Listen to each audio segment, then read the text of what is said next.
Hello, everybody, and welcome to the Good Anime Palette Podcast. This is episode 1.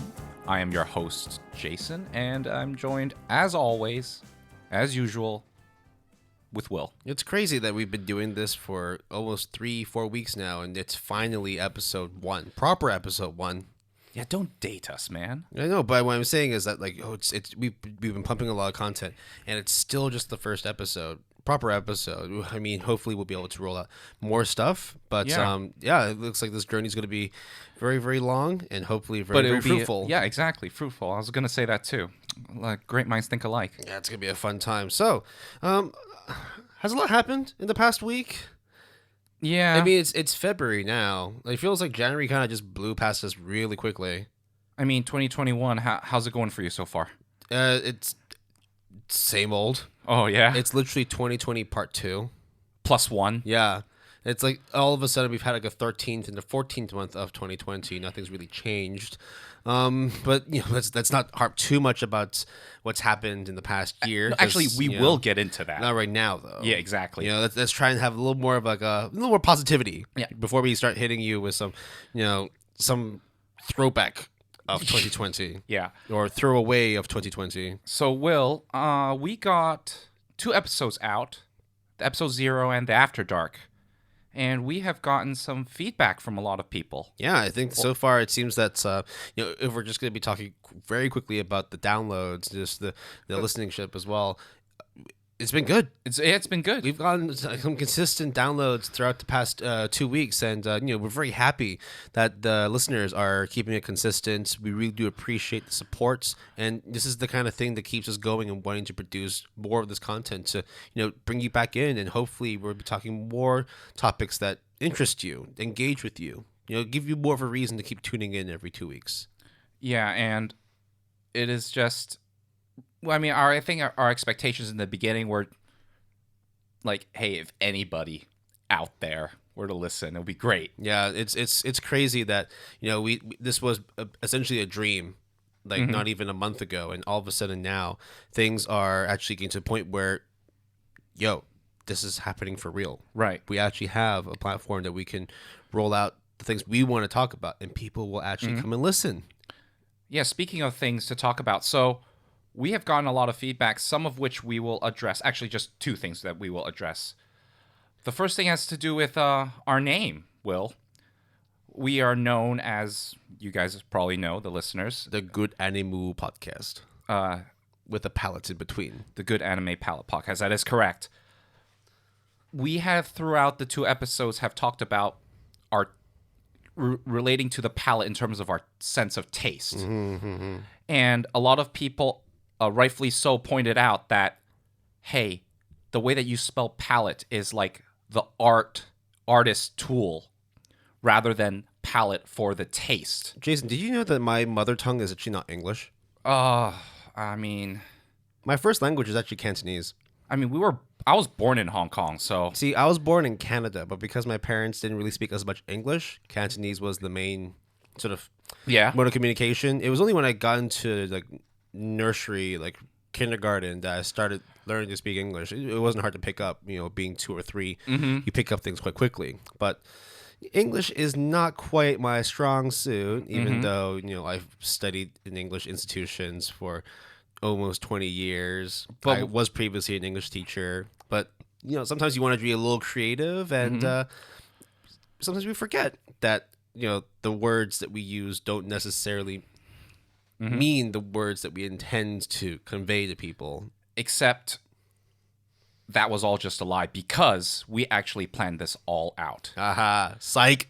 Because we very much realized it was on, the palette for the taste and the palette in terms of the artist tool are spelt differently, but we knew that. Yeah, I mean, it's not like we just went in there and it's like, yeah, we're totally just winging it. No, it was a calculated move. Exactly. So the connection is they both sound the same, and anime is art, and we will actually get into that with a later episode.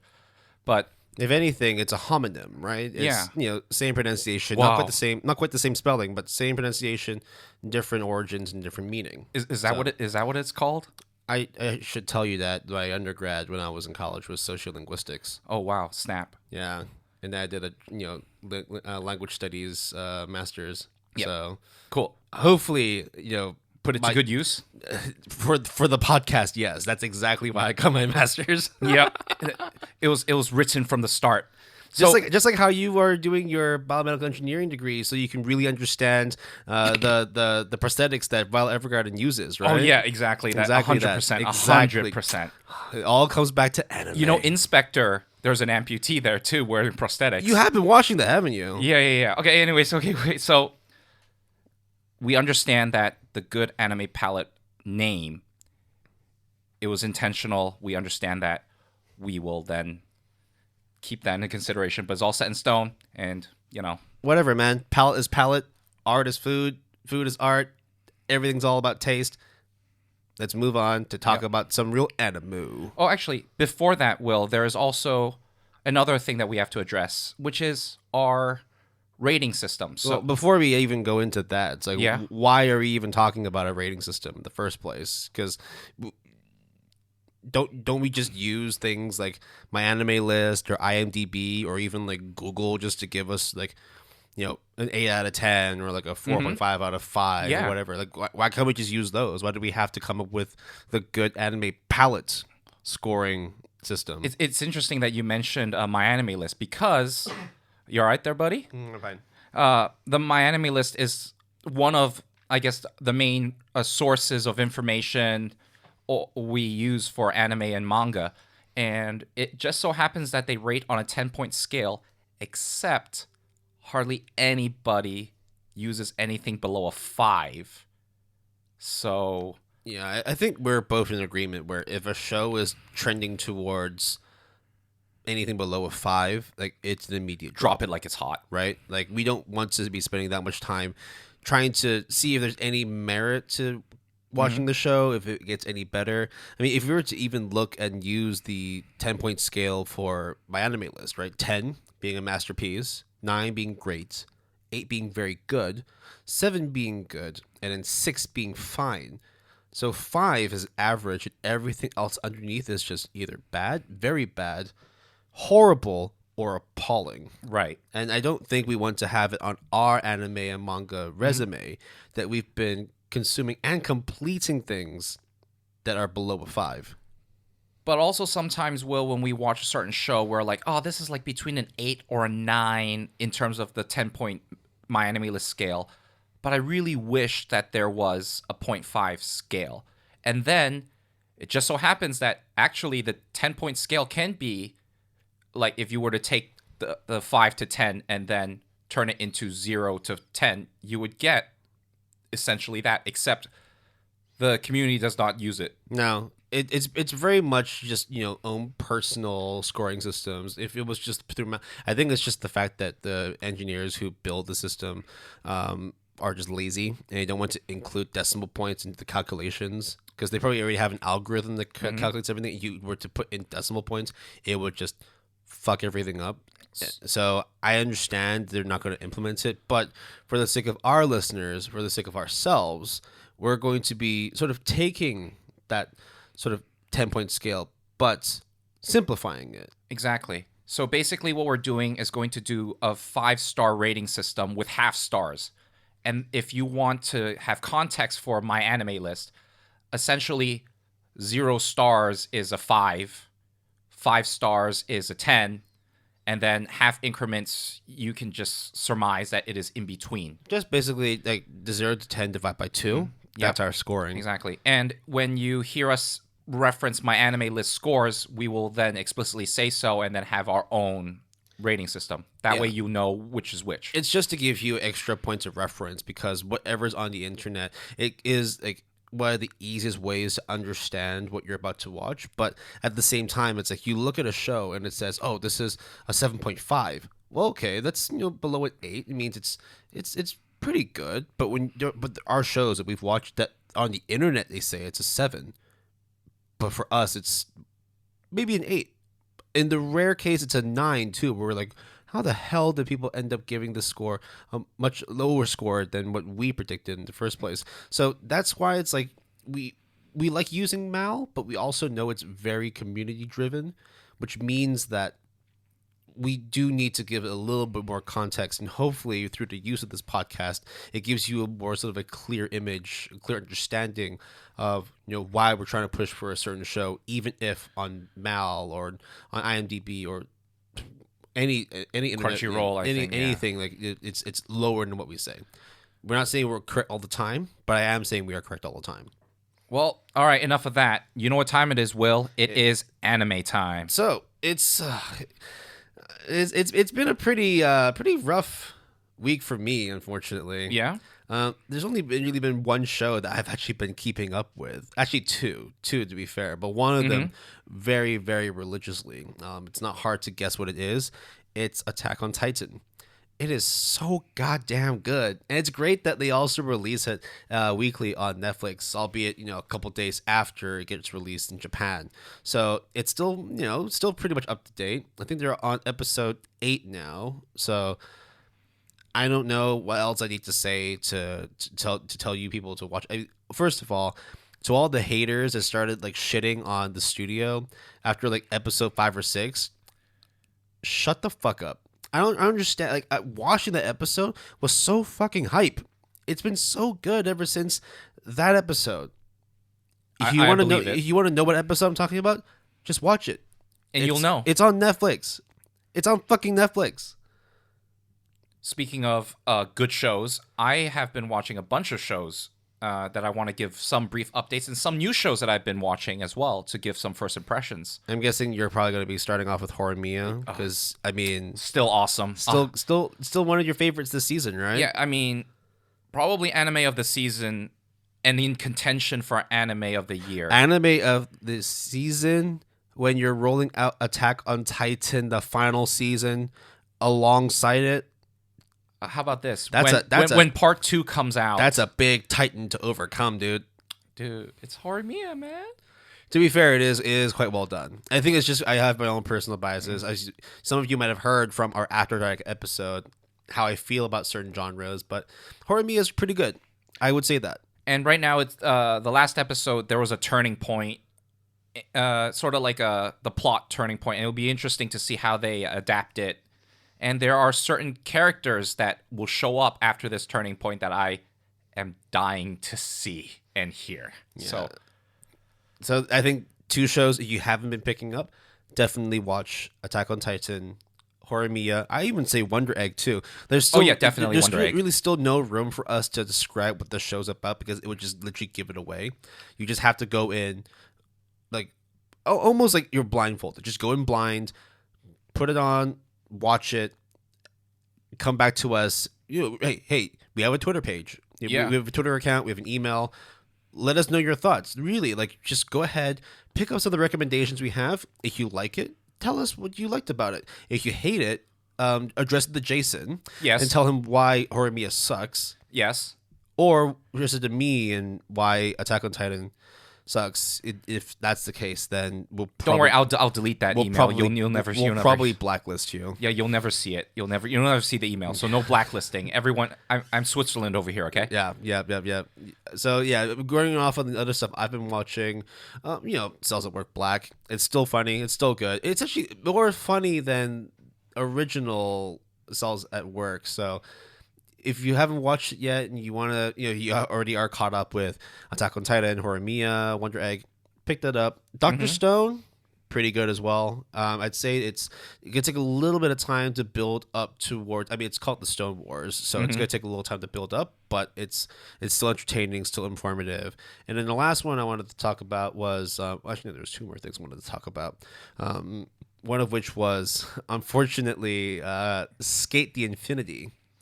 So we actually had a look at some of the Mal ratings, the Reddit ratings as well, and I think it was episode 3, right? Episode 3, where it was like the massive spike in terms of its rating. I think it was rated the best episode of that week. So I watched that episode and it was fucking awful. I don't understand why the rating jumped so high. And then it dropped, by the way. Yeah, it's actually done worse since that episode. And I get if you like Bones, Bones is a great studio, and if we're talking just purely from an animation standpoint, Skate the Infinity looks gorgeous. The only thing that takes it down, and which is why I'm dropping it, is that the dialogue is so garbage. Are you telling me Skater Boys don't make it happen for you? I'm sorry, but see you later, boy. Like I'm not watching. I'm not watching it. I'm sorry. Even Avril can't save Skate the Infinity. Wow, that was So that one's a drop, unfortunately. I mean, what are you gonna do? Like, it's if you wanted to watch a pretty show, just watch Horimiya. I mean, yeah, definitely. Right, and it's not a slate against Bones. Bones did a great job. I just think the writing staff just fucked it. That's it. I'm sorry, but yeah, like that's I think that's essentially what I've been watching. Wait, don't you have one more thing? Well, I mean, are you talking about another thing that both of us have been watching, or no? Promised Neverland, right? Yeah, it's okay. It's decent. Yeah, moving on. Okay, all right. No, I think I might have to sort of take back a bit on what I said in the sense that like it's slowly building up towards it. And that I guess that's what a build-up is supposed to be. It's supposed to slowly get to your destination. It's slowed down a bit. I can see where like when it's done, it's going to be so hype. But there's been like 4 episodes out, and it's an 11 episode season. So that means I would have to wait another 7 weeks to get to the point where I'm about to be hype, and that just sounds really dumb. Look, it's still a decent show. It's still holding a pretty decent rating on my anime list. I probably rate it a little bit lower, but it'll be interesting to see the anime only content. It's not bad so far. I have to say it's been pretty good, but it's not season 1. Yeah, I mean, I love season 1. I haven't seen season 2, but season 1 was really good. Yeah, so I guess that's what. And I also completely dropped Community Hen. Don't watch that. Okay. There are much better shows to watch. I actually rewatched Other Side Picnic. After a whole 2-3 weeks of saying you were going to pick it up, you finally picked it up. Was it worth it? So I watched it a while ago, and I thought it was all right. Not great adaptation, but it did its job, but I'm a bit disappointed. I rewatched it, and it only affirmed my opinion. For example, the 2D and 3D transitions are like very obvious, very jarring.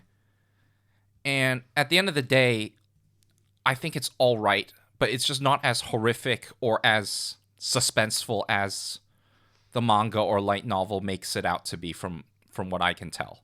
So it's a fine adaptation, but it doesn't really bring anything that I would say is that makes it be like, oh wow, this is the anime that is like awesome.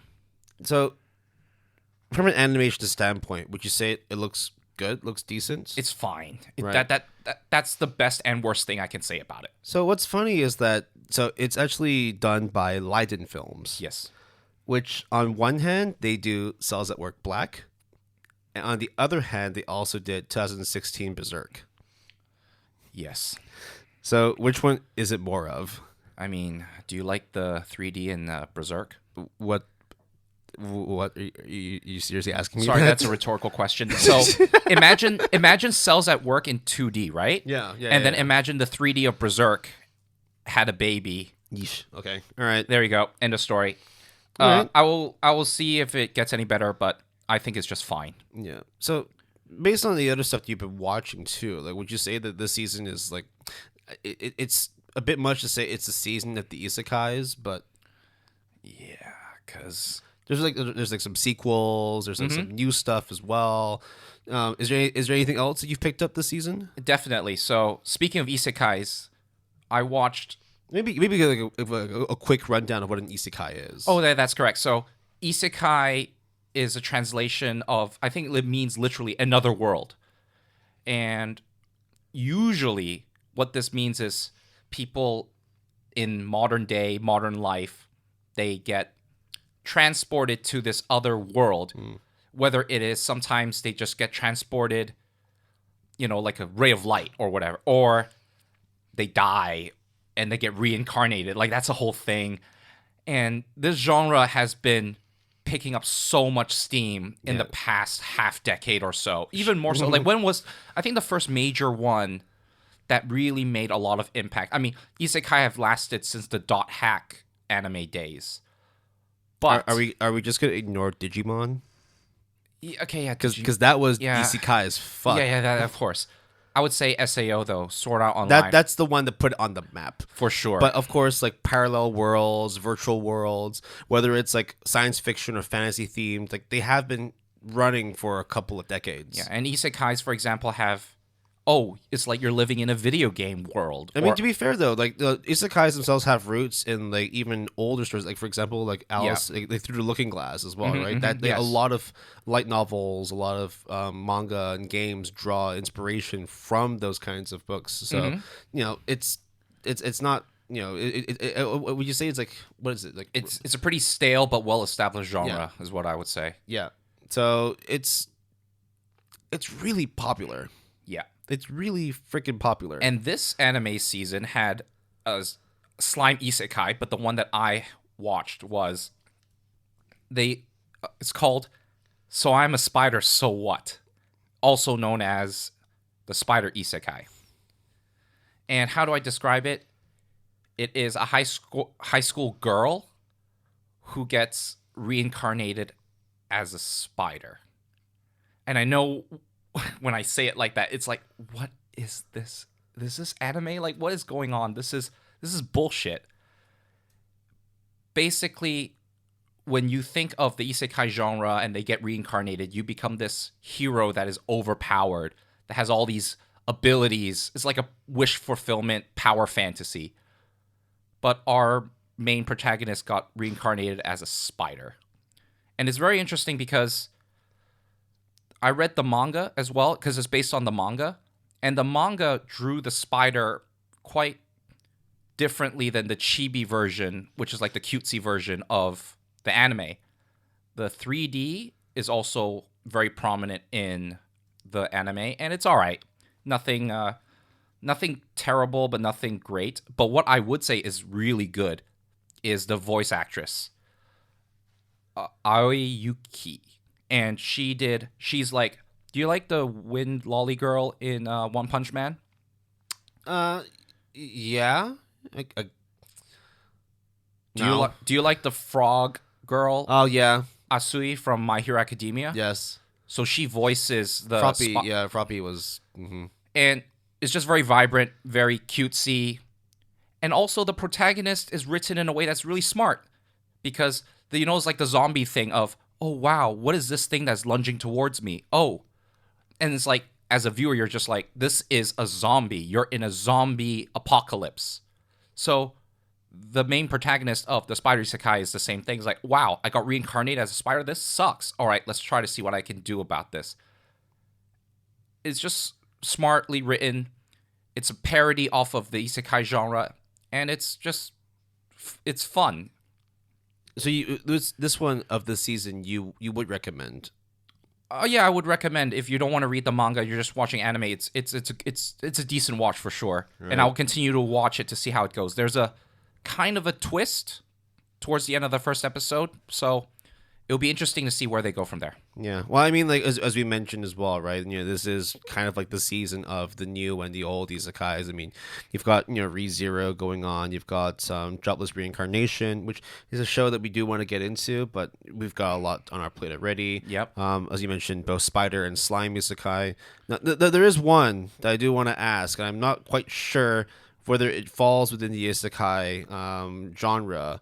I think you have been watching it. It's something about boonies. Okay, so it is not an isekai, but it is based on a light novel.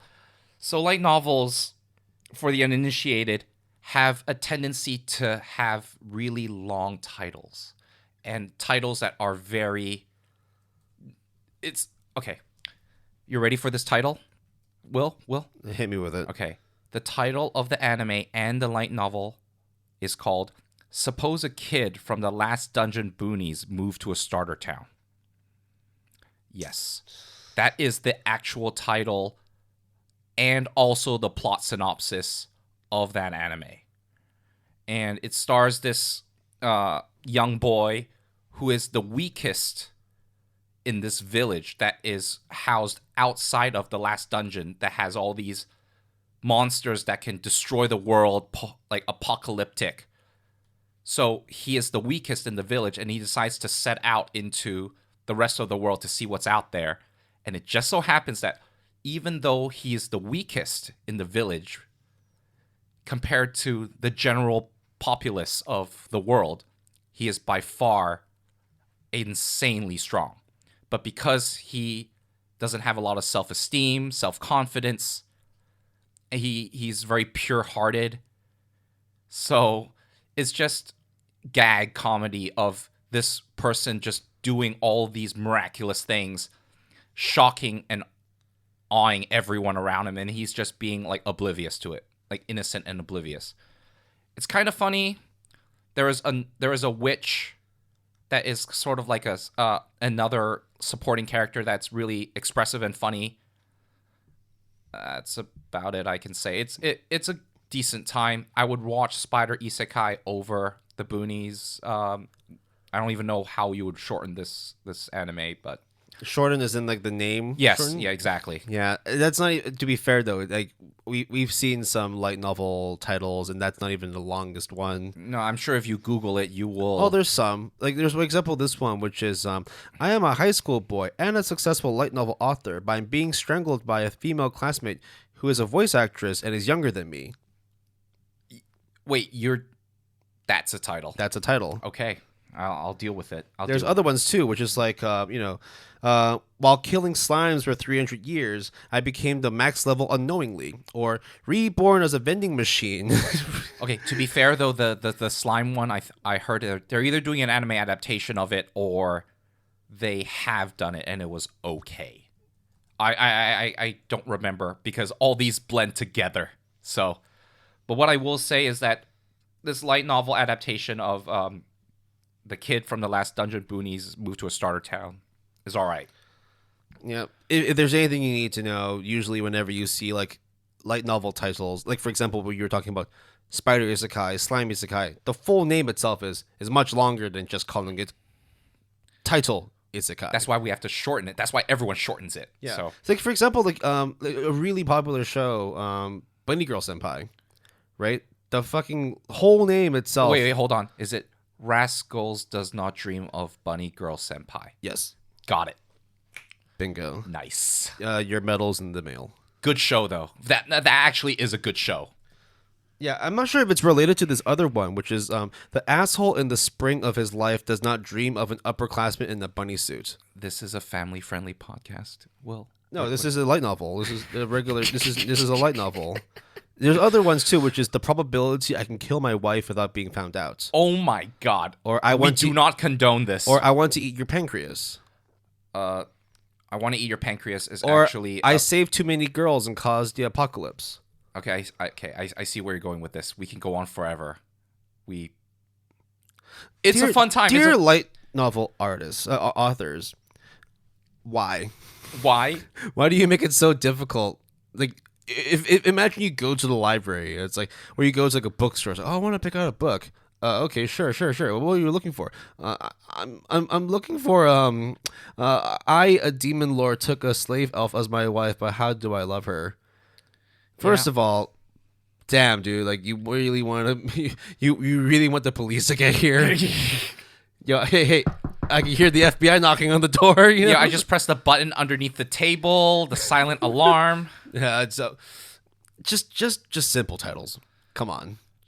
It's like the titles themselves are literally the synopsis of the fucking novel. Okay, here is our suggestion with light novel titles, and then we will move on. Yeah.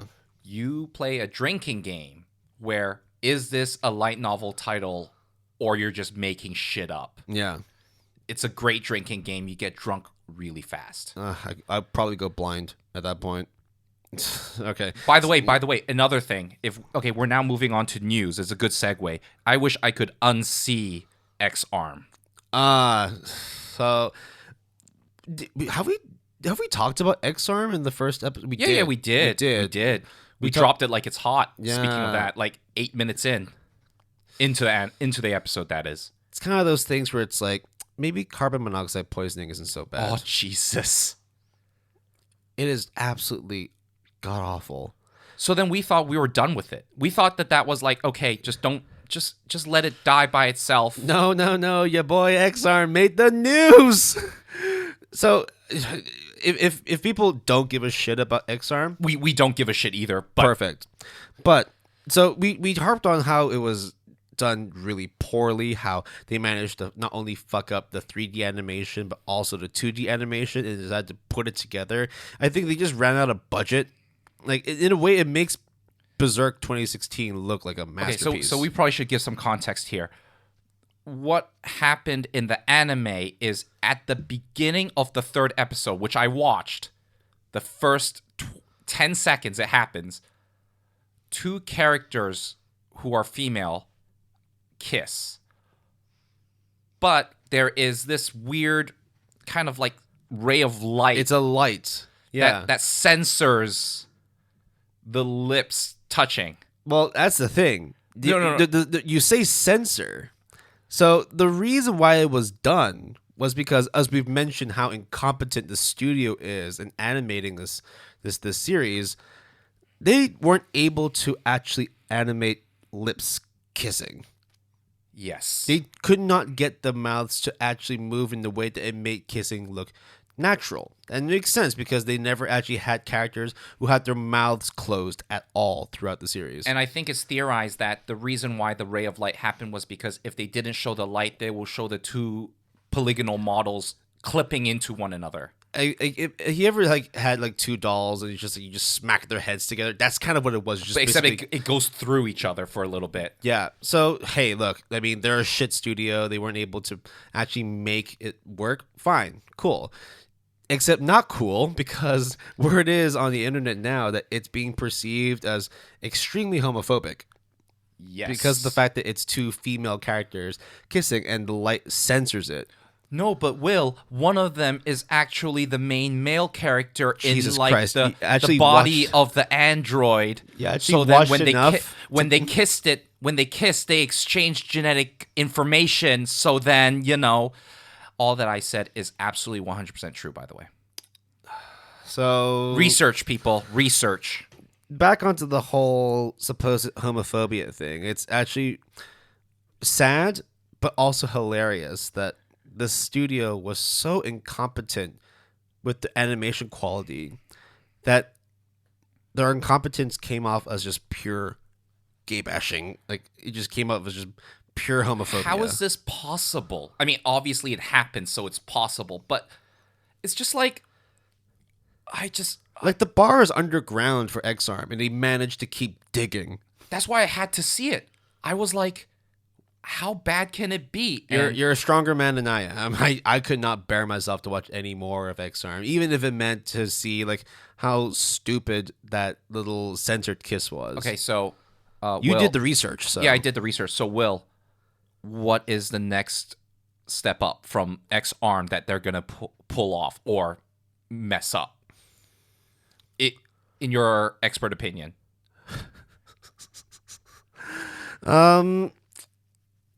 Honestly, I think the next move they do is the studio just goes bankrupt and they cancel the rest of the season. I think that would.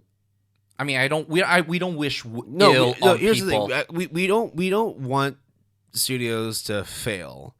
It's just more that if the product's out, we should be given a fair chance to give our opinion of it.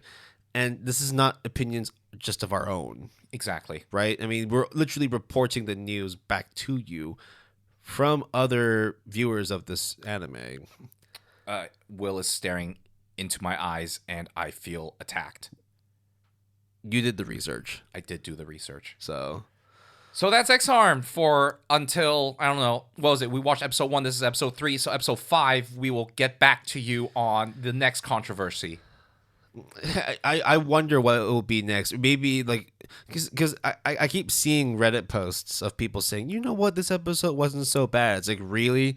What did you watch right before to give it a fucking like 5 out of 10 review? It's like there must have been something else you probably like. What you do is you wash your palate and you watch Mars of Destruction before every single episode to remind yourself, hey, there is still one thing that's worse than X-Arm, except both of them are like literally 0.01 points away from each other in terms of the rankings on Mal. Crunchyroll is doing great. Yeah, that's another thing we need to talk about. That's a whole other. We do plan on touching on that in depth at some point. Yeah, but my God. Yeah. So we've talked about the news. Unfortunately, the news that we have it's not all that groundbreaking, but it's more just to show the ineptitude of the studio behind X-Arm and how wonderful things are going for Crunchyroll right now. But we'll get back to Crunchyroll at a later time. What we want to do now is to ring in the new year, ring in 2021. We never really actually gave 2021 a proper welcome, but in order to give it a proper welcome, you really have to say goodbye to fucking 2020.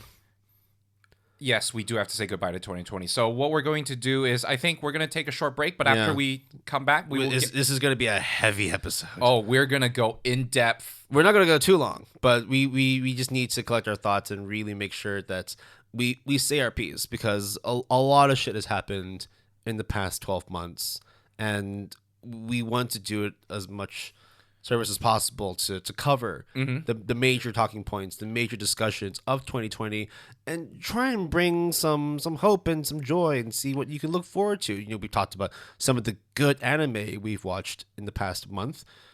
Why don't we also try and see what we can improve on from 2020 and make 2021 a better year? Yeah, and not only that, but we actually read and watched a lot of anime and manga, Will, and we'll get into that. It happens when you have nothing to do but stay indoors. Yeah, exactly. Right? Restaurants closed, gyms closed, you can't travel outside, you can't be in parties of more than 2 people. Well, I mean that means actually what we could do is, if we go outside and we go on like a little hike, we don't have to wear masks, and we can also have Crunchyroll playing in the background, so we can be watching anime as we're hiking outdoors. Hey, that's not true activity we can do. Why are you looking at me like that? Why are you looking at me like I'm crazy? Because you're perfectly sane, Will. That's exactly what we should do. All right, we're going to take a quick break. We'll come back to you in just a few moments after this commercial break. Commercial? This is where you put in the Genshin Impact stuff. Okay, cool. Got it. Catch you guys soon. Later.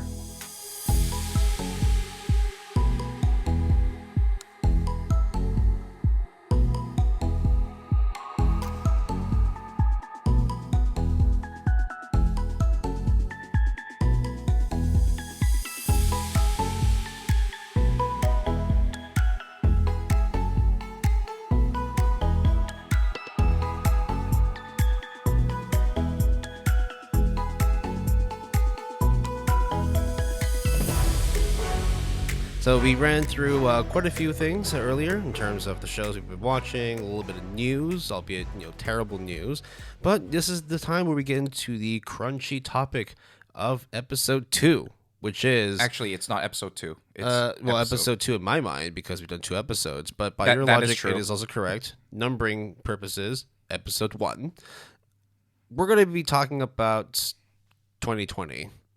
A retrospective of what the fuck was going on in the past year. So, what the fuck was going on in the past year, Will? Well, I'm not sure if you're aware of this thing called COVID-19. I mean, I've looked out the window several times. Yeah, looked out the window and saw nothing, because there's nothing going on. You can't go outside. You can't, have dinners. You can't go to the theaters without feeling a little bit unsafe. You can't even go to a park. Like, there are so many things now that have been locked down that what else are you going to do but stay home and watch anime, right? But as we've seen, COVID goes beyond just, our own daily lives. It's also wreaked havoc on the anime industry. Mm-hmm. So definitely. Last year has just been a very troublesome time for a lot of studios in general. So, if you know how this works in terms of, anime releases throughout the year, there are 4 seasons, right? Mm-hmm. Starting off with, does it start with fall or start with winter? It starts with winter, right? Because the winter goes from 2020 to 2021. So, so you go from winter to spring, then summer, and then fall. So last year, a lot of shows were slated to release in orderly fashion, but because of COVID, hella shit got pushed back.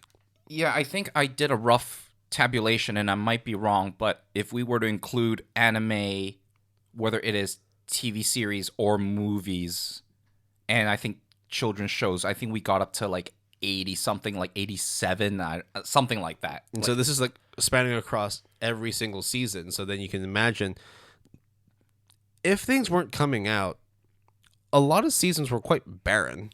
Right, yeah. It felt kind of empty at times, right? Like if we were to look into, for example, like, well, to be fair, starting off with winter 2020, there were actually quite a bit of, there were quite a few good shows coming out. I think that was because it was in the pipelines already. And this was also like stuff that came in like in January, like February, like right before COVID really kicked off, right? So if we were to pick up a few names, the first parts of Haikyuu to the top. Railgun. Great show. You say. I have still yet to go and watch it. Other things though, right? Like ID Invaded, Somali, Runway, Isaacen. One of my favorites, Dorohedoro. A cult favorite, I would say, Darwin's Game. That one. That's a cult favorite. People really like the show, but it's a death battle, right?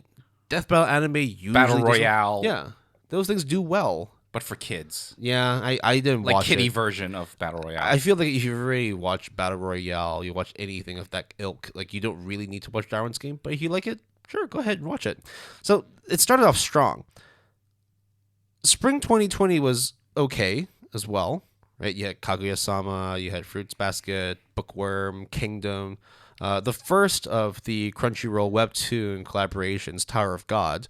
I think the final season of Food Wars. That was also yes. Yeah. And then there was another one of those battle royale shows, Gleipnir. Yep. So the first couple of quarters, right, a couple of seasons, not bad. But I think you and I agree that summer 2020 was awful. Yeah, I mean, at that point, because a lot of anime shows stopped. Like they were in the middle of the season and then they were like, hey, we can't pump out any more episodes because of COVID. We will put it on hiatus and come back hopefully in the fall. And some did. But for example, Slime Isekai was supposed to be coming out in 2020 and got pushed all the way to 2021, which is now airing. But it was slated to appear last year. In fact, if anything, they made it a big deal last year. I think actually not last year, 2019, where they would announce 365 days of Slime. Because literally it was Slime Season 2, then some sort of spin-off, another spin-off, and then back to Slime OG series again. And none of that happened until, like, I guess now. Yeah, I even think, like, was it was either Fire Force or ReZero where they were going to air an episode in winter or spring, and then they had to push it back a couple months. I think it might have been ReZero, part 1 of the second season, and then now we're in part 2 of the second season. Still not watching it. I'm not touching that shit. I'm not touching it. Yeah. So it still sucked, but I mean, some things did come out. I mean, like, well, unfortunately, shit like Fire Force, like Sword Art Online. The second of the Webtoon collaborations, God of High School, Misfit of Demon King, Decadence. That was, I think, that was that was a hit for you, right? Yeah. I mean, it wasn't like top, but it was a decent surprise, for sure. A decent surprise. And Snafu came out that season as well. Oh my god, I have yet to finish it. But season 1 and 2 are season 2 especially is like so good. Right. So you saw, right? Like summer 2020 was a result of shows being pushed back, meaning that they had to be aired later. That also meant that it was clashing with a few other shows that were slated to come out that season. So it was kind of a poor showing, but not because of the fact the anime industry was lacking. It was just the fact that everyone was hit hard by COVID. You start seeing some recovery. I think firms were able to find ways to circumvent being in the studios, but at the same time, it also meant that people are working overtime from home. And as we've seen, I've done it before with my job as well. Working from home, it can be done, but it can be, it brings its own problems. I think it was fall of 2020 when things started to pick back up, whether it is COVID has calmed down a bit in certain countries or people are just getting more used to it because they have now been accustomed to working from home or working around the pandemic. So I think fall, for example, Haikyuu season 4, well, they call it To the Top season 2, which is basically season 4 part 2. That came out. Awesome show. Awesome finale. Jujutsu Kaisen came out. Golden Kamuy season 3. I still need to get over the 3D bears from season 1, but once I get over it, I'm sure it's good. It's getting some pretty decent reviews, at least for this season. So if you can get over the 3D bears, it should be a decent showing. There's also stuff like Over the Moon for You. Yeah. Sleepy Princess. Irregular Metric High School. Did I get that name correct? Yes. Yeah, there's that one. The Visitor arc. I don't know much about the show other than the not so good stuff. Yeah, but we need to spend a little bit of time on this season because I would say it's the big 3 of fall 2020, at least for me. I think for you as well. I would actually even go far to say one of those anime that you're going to mention is probably top. Not like number 1, number 2, maybe not, but definitely very good highlight. Almost like a good kind of swan song to 2020. Yeah. Of course, like one of the shows which you just mentioned as well, Jujutsu Kaisen, rightly belongs in that conversation. It's still airing because I think they took like a 1 or 2 week break, and then like the second part of the season is now airing. Yeah. Which you can watch on Netflix Japan. So there's still ways to be able to watch it if you can't access it with regular Netflix. Whether it's in Hong Kong or I don't think the U.S. as well. I think it's on Crunchyroll though. That too. If you just don't want to go through the VPN thing, just watch it on Crunchyroll. So Jujutsu Kaisen for sure, absolute must watch. Before we get into like the major hit though, yes, the sleeper. Yes. Let's talk about Moriarty. Yeah, I like Moriarty a lot. Moriarty was fun. It was a fun show. It's not perfect, but it was every week we were, let's watch this. If you like Sherlock, you would appreciate the wittiness that goes into Moriarty the Patriot as well. I'd say it's just brutal. It's a fun watch. It is fun. But that was just part 1. Part 2 is coming out in April. Yeah, that's correct. And we will be watching it. Yep. But a show that you should be watching, and I've managed to get a few friends on it. I think you also got me onto this as well. It's fucking Akudama Drive. So good. It's insane how good that show is. And it just came out of fucking nowhere, too. I remember this because I was like, I watched the first episode and I was like, Will's got to watch this. And I remember talking to you over Discord and you were like, hey. What the fuck is this? I was like, you've seen it already, Jason. You saw the first episode. Why? It's like, I was like, Will, just watch this first episode with me. I'll watch it again. It doesn't matter. And at the end of the first episode, if you're not sold, forget I mentioned it, but it's not going to happen. We will watch the rest of this. And then when you found out, I think in the middle of the first episode, you were Googling it and you found out the studio. It was fucking Studio Pierrot of Tokyo Ghoul infamy. Okay, yeah, we'll also get into that too as well. Right? But it's weird. It's like the studio themselves, they're also known to have done Naruto. Right, that's another show which is kind of polarizing in terms of yes, it's super popular, but they also did terribly when it came to rolling out filler arcs. They're also behind Black Clover. Some also like really well received shows like Polar Bear Cafe, as well as what's the other one? Oh, was the other show that was Kingdom. Kingdom was another one that was also done by them too. So they do some good things, but it's not like a studio that I would say, oh, if we're watching a show by Pierrot, it's got to be good. There were so many red flags. It's an anime original done by Studio Pierrot. I had no prior knowledge of what the show would be. It just seemed like a recipe for disaster. It seemed like you were just trolling me. Yes. And also, the aesthetics are like Danganronpa. But it's so goddamn good. It is so good. It's so good. It's just crazy. It's just basically cyberpunk, like seven samurais, seven deadly sins. You just get just a bunch of criminals trying to take over an authoritarian society, and it's steampunk, not steampunk, cyberpunk. And there's violence, and there's gore. It's just, and there's a heist. And it's a very realistic retelling of what Osaka would look like in like 20, 30 years time. Like a lot of the landmarks and monuments within Osaka, for myself, like I've been to the Kansai region quite a lot. So being able to see the towers, being able to see like the food markets, the Dotonori Bridge, but like in a cyberpunk filter in anime was so cool. I fucking loved it. And then, of course, watching the show itself, we won't go into it. Just watch the show. Yeah, we were looking forward to it every week. We watched it. I don't think we missed a schedule. I think we just literally just watched it every single time. We had to wait and watch this. Oh, it's coming out in an hour. Let's just wait and chill for a bit. What's good about this though is like a lot of times the reason like before where I didn't go into seasonal shows was because if I found a good show, I wanted to binge it. I wanted to be able to complete it as quickly as possible. Just get into my system, watch it, move on to the next one, rather than waiting week after week of okay, maybe it's hype, but the momentum's kind of died down. It never died down with Akudama Drive.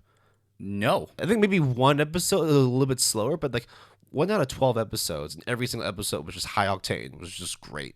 Yeah, and I feel like some people don't like the ending. I thought it was poetic. It was really nice. It's just good. It's a good show. It's a super surprise, and I don't know what else to say other than just watch it and be the judge. Yeah, let us know. Yeah, just write to us. Let us know what you think. We're not swindling you, if you know what I mean, Will. Good inside joke. Yeah, there you go. Go watch Akudama Drive. You'll know what I mean. Yeah. So that's generally like what was released over the past year. As you can see, certain seasons more barren than others, but the studios were still trying to at least find some sort of normality, trying to at least adhere to their work schedules and continue to pump out the good content they were supposed to be pushing out, just at a later date. But I have to say, Will, 2020 has its fair share of crap. And I would say this year, despite the pandemic, had some pretty bad anime out there. Shall we get into this, Will? You know that I personally don't want to spend much time not only talking about, but also like watching terrible anime. But I mean, it was slim pickings last year, right? We just had to watch something. Look, don't watch Ghost in the Shell Standalone Complex 2045. Oh my god. Just don't. I mean, if it wasn't for X-Arm, it would have been 2045 as the worst display of 3D. Probably, yeah. I would attest to that. Like, yeah. The thing is, it's like you would have to put in like a monumental pile of horse shit to beat that. But X-Arm came up and said, "Hold my beer." So, just don't watch it. Watch any of the other Ghost in the Shell stuff. Even watch the original movie. 2045 does not exist for all I care. Yeah. But do you know what does exist, though? Yeah, Tokyo Sinks 2020. Yeah, I was going to say. Oh, my God. Okay, so I think if you've watched like the previous episodes, you will know how much I love Masaki Yuasa. I mean, he was the brain behind some of my favorite shows, like Tatami Galaxy, Aizuken, Ping Pong, some of like my top shows of all time. This was supposed to be his swan song. Like, this was literally the last show I think that he was going to be doing with his studio, Science Saru, before moving on to do his own other projects. So Japan Sinks 2020 takes place in 2020, in which the city gets rocked by a heavy earthquake, and the city just gets decimated. If it sounds like Tokyo Magnitude 8.0, it's because it's essentially the same thing. That was also a show which I dropped in like the first 5 or 6 episodes. you went that far. Yeah, well, I went further with Tokyo Magnitude than with Japan Sinks 2020. My God, it was absolutely terrible. Like, I understand when you're like talking about shows which have like natural disasters or like zombies or monsters and whatnot. It's always the focus is not so much what's happening with like the disasters, but the human side. The humans in this show are really fucking annoying. Wasn't there a guy in a wheelchair shooting a bow? Yep. Yeah. And then apparently one of the saviors in the show was a famous YouTuber who's also a recluse. And just wears headphones half the time, and some reason I never got. Is it that plugged far. into anything? Yeah, it's plugged into a Zune, I think. Oh yeah. No, Wow. I'm joking, but the thing is, like, I never watched enough of it to appreciate it. It was a steaming pile of crap. I know there are people who finished it, watched it, and liked it. That's not me. I'm sorry. Now, I mean, is it worse than 2045? I don't know. I never watched 2045. I refuse to. So it's like I watched 2045 one episode and was like, nah. And then I said, don't watch it. And then I said, how's Japan Sinks? Tokyo Sinks 2020. And you're just like, I watched two. It's Japan Sinks. Japan Sinks. Oh my God, my bad. I watched 2 episodes and I had to drop it. It was not worth our time. As much as there were also other shows that came out during the last year and that we either did watch a little bit and then just dropped it, or we just knew not to touch it with a 10-foot pole. So some of them included, for example, like Interspecies Reviewer. Oh, okay, wait. This was a show that I know we're family friendly, with a couple of F-bombs and shit, but we're not going to be talking about Interspecies Reviewer. Wait, really? We're not?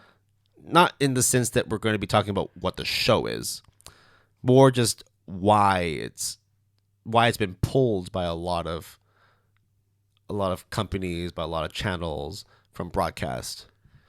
It's if you want to seek it out, you can seek it out. Let's just move on to Peter Grill, all right? Catch us in an After Dark episode if we do decide to talk about it. Yeah, sure. Peter Grill, though. I think that this is all you, buddy. Peter Grill is like, it's like a human. It's like interspecies, but not the reviewing part.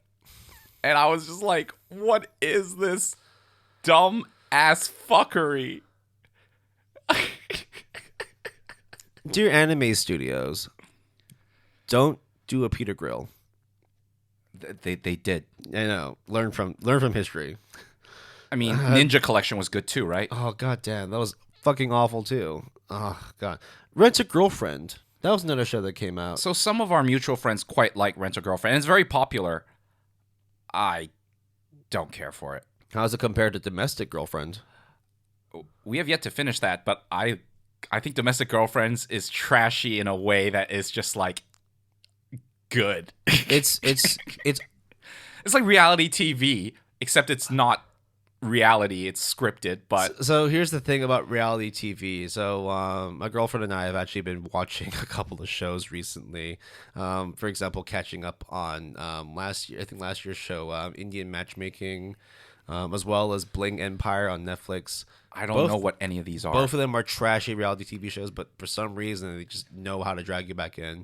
So yes, I do watch stuff that's not anime occasionally too. And I actually do not watch anything that is anime. Well, I mean, you're a purist. I understand that. No, but anime is my life. You just don't want to muddy the waters. I don't want to muddy the waters. Don't want to spend time away from anime and manga. But Will, should we actually maybe say the plot summary of some of these? No, right? No, it's just not. It's not worth our time. Let's talk about some stuff that came out last year that was actually good. All right. So how about this?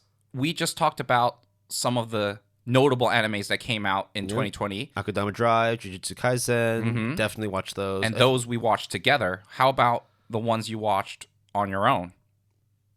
Like Dorohedoro. Do I need to say anything else? If you listen to my list on the last After Dark episode, you will know how much I love Dorohedoro. God damn, that shit is good. So good that I actually started reading some of the first couple volumes of the manga, and it's just as good. I think in terms of translating the artwork into animation, Mappa did a fucking good job. Really, really good. I fucking loved Dorohedoro.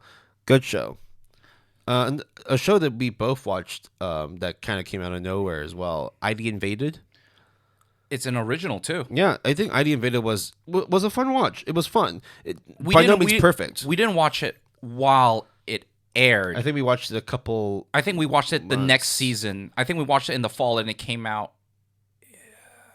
Actually, when did it come out? Will doing some live googling right now. Well, we watched it. You don't know? Can't remember? I think we watched it like in the middle of the year, like in the summer. It came out in the beginning of the year. It came out in, I think, winter. Okay, then that makes sense because we skipped. Yeah, it makes sense. We watched it in the summer. It's like it's Minority Report. Yeah, so exactly. It's pretty much that. Actually, I just have some news for you. I'm not sure if you knew this. Yeah? There's a follow-up series to ID Invaded. Yeah. I know. Broken or something? ID Indeed. What? It started airing on Netflix, actually. Wait, what? Hold.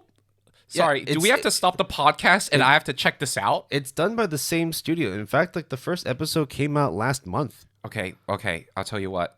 What are you doing tonight, Will? We'll catch up on this. We'll watch it. We'll get back to you in the next episode. Yeah, we'll report that. We'll report back. Yeah. So moving on to the other shows that we've watched. So I actually wrote sort of like a bullet point list of all the anime I consumed in 2020 because working from home, or for me at least, I was taking classes at home. I was just in front of my computer all day doing schoolwork and watching anime and reading manga at the same, like not at the same time because that's just crazy, even though I did do that kind of. But the point is, I tabulated my anime consumption, just anime consumption alone. That list is long, Will. That list is super long. I wouldn't say I am proud of it, but my God, was it wonderful. I think especially given the fact that there weren't as many shows airing on time, or even like when the season did roll out, there was nothing really like of interest.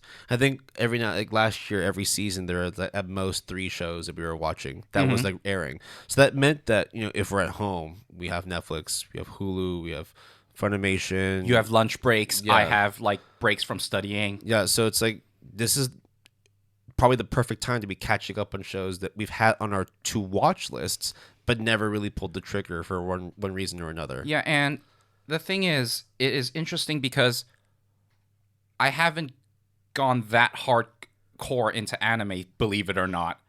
And because that there was only so much seasonal stuff I can watch each season, my backlog, it just keeps increasing. And I think with you, until rather recently, you have been kind of taking a break from anime as well. Yeah. Well, I mean, before that, I was crunching a lot of shows. I mean, last year I finally watched Ghost in the Shell. I finally watched Standalone Complex. Yep. Yeah, it took long enough for me to get into that. But also I finally finished off the Fate series. In terms of the TV shows, not the movies yet, because those ones aren't out. So we'll be watching those when they do come out. Other shows I watched, I mean, some with you, some of my own, like Dr. Stone, Durara, Dordo, Black Lagoon, Cross Ange. That one's we will talk about that dope. At some point. We will talk about it somewhat.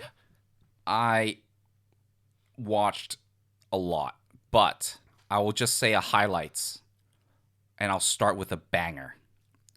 5 seasons of Symphogear. This is all you, so I'm gonna take a break from this. Just listen to. All right, let's go. Listen to Jason's sultry voice and talk about Symphogear. My voice is not that sexy, but I'll try my best. So basically, what is Symphogear? That is such a good question, Will. Yeah, what the fuck is Symphogear? Come on, man. 5 seasons for this? Why would anyone want to watch this? So it's like, magical girls like Sailor Moon. Okay. Yeah? All right. Okay. Imagine that with Gurren Lagann absurdity mixed with idol singing, battling monsters, and brutality. You get Symphogear. So I remember this was probably 4 or 5 months ago. Oh, I remember this. Yeah, I know what you're going to say. You were like, if there was a clip that encapsulated what Symphogear is, it's this 5-minute clip. Actually, it was the opening scene of the 3rd season. Yeah, and after watching it, I was like, I feel like I've already watched all 5 seasons. Now, of course, if what Jason said interests you, you really should go and watch it. At the very least, just watch the first opening scene of the 3rd season. You don't need any context. It would spoil a little bit, but if it gets you to watch the show or understand what the show is about, just watch it. It is... I don't know how to explain it. It is so crazy. And the last season, the final season, which is good.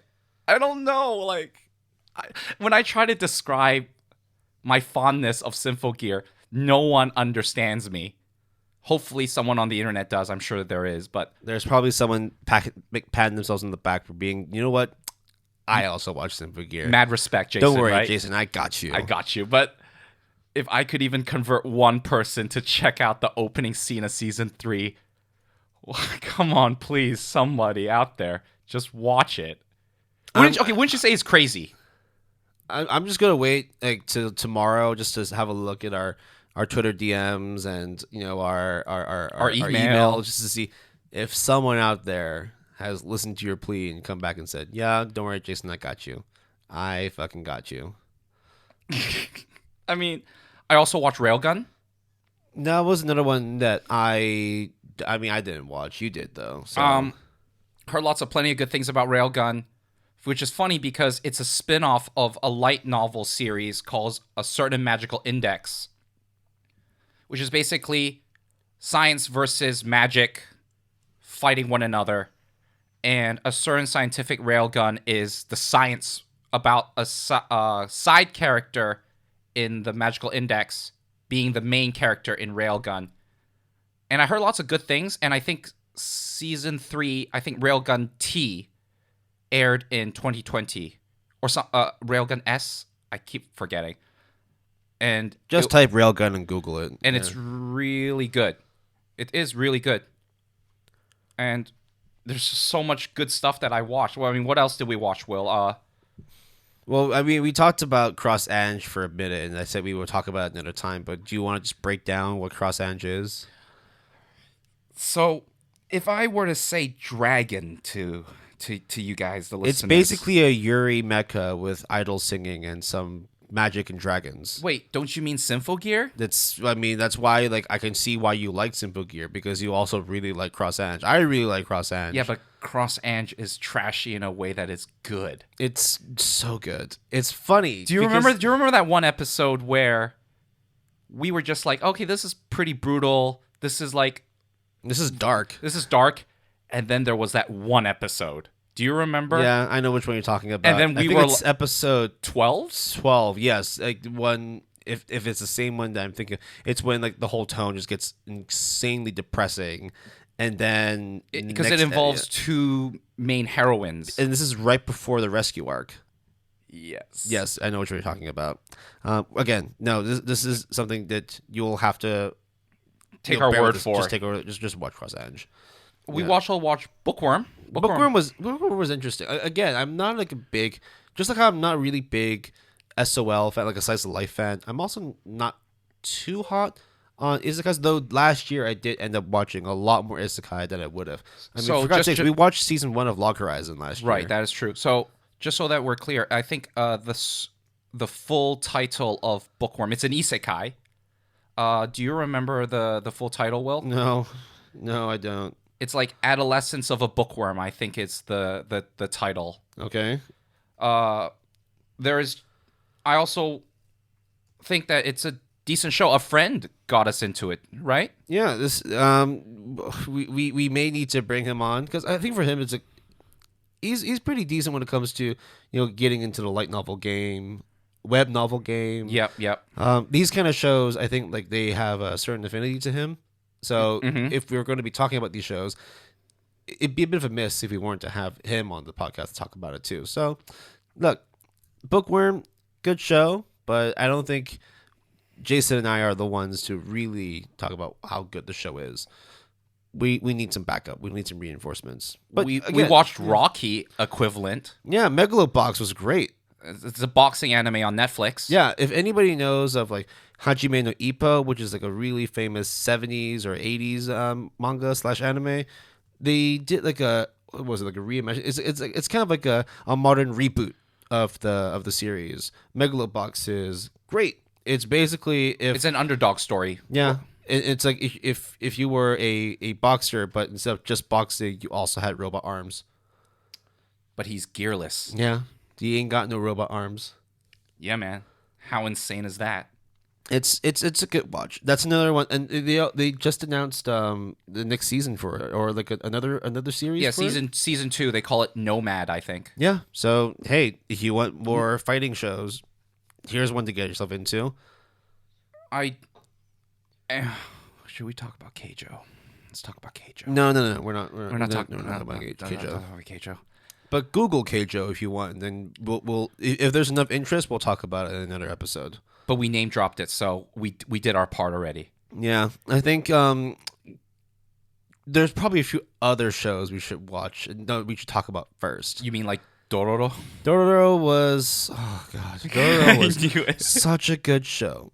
It was such a good show, and then they reached the halfway point, and then they fucked it up. And the worst part is, I think they had the greatest opening set for it, done by Queen Bee. The opening, I've told you before, it really grew on me. I skip openings. This one, I don't. I don't skip the openings to the first half of Dororo because Queen Bee, Fire, that song is straight flames. It is so good. And then they fucked it up. You know what was really sad about it as well? Yeah. The second half was done. The opening was done by Asian Kung Fu Generation, which is like your favorite. I fucking love them. They did the openings for like Full Metal Alchemist Brotherhood, Naruto, Erased as well, Tatami Galaxy. So good. It sucked. Part 2 of Dororo sucked. It was so. I mean, like I just refuse to believe that it exists. Listeners, you can't see this because this is audio, but Will is fuming right now. Like just looking at his face, he's like clenching his teeth. He's like struggling real hard. But I get it because the first half was legitimately good, brutal in a way that, and violence in a way that was.